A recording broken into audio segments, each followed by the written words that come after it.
Alessio Lattuca del Movimento per la Sostenibilità Ambientale. Ecco, dopo il no purtroppo del TAR e quindi il rigassificatore dovrebbe farsi, lei ha inviato una lettera al Presidente Schifani chiedendo di annullare in autotutela il provvedimento. Vabbè, dovrebbe farsi, non si farà perché noi non ci siamo limitati a, diciamo, contestare nelle sedi del TAR del Lazio il provvedimento emanato dalla Regione siciliana, ma andremo oltre con il Consiglio di Stato e con il Consiglio di Giustizia europea, perché la questione non riguarda soltanto i gas climalteranti e i danni che potrebbe arrecare questo strumento collocato in un'area bellissima da rivitalizzare piuttosto che da rovinare completamente, cioè la collocazione, o meglio, il fatto che vogliono piazzare questo mostro in un luogo sublime qual è il caos, la dice lunga sui soggetti con cui ci confrontiamo. Appunto per questo noi andremo avanti e intanto abbiamo mandato una nota al Presidente della Regione molto articolata che segue quella che abbiamo fatto al Presidente della Repubblica Sergio Mattarella. Abbiamo detto al Presidente della Regione che l'attività che hanno posto in essere è un'attività quantomeno illegittima, per non dire altro, ma politicamente devastante. Perché mentre l'Europa e il mondo va verso la lotta al riscaldamento climatico, dalle nostre parti invece si fa il riscaldamento climatico. Guarda, la Sicilia è sempre in controtendenza.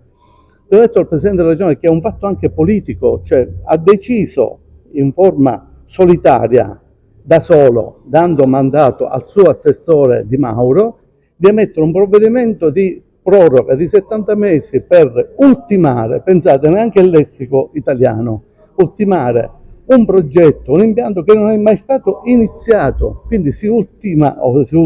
qualcosa che prima si inizia. Bene, lasciamo perdere queste sono qui squille, andiamo alle cose serie. Abbiamo chiesto un atto politico, perché un impianto di questo tipo non lo si fa così d'amblè, si colloca in un posto intanto adeguato, ma soprattutto si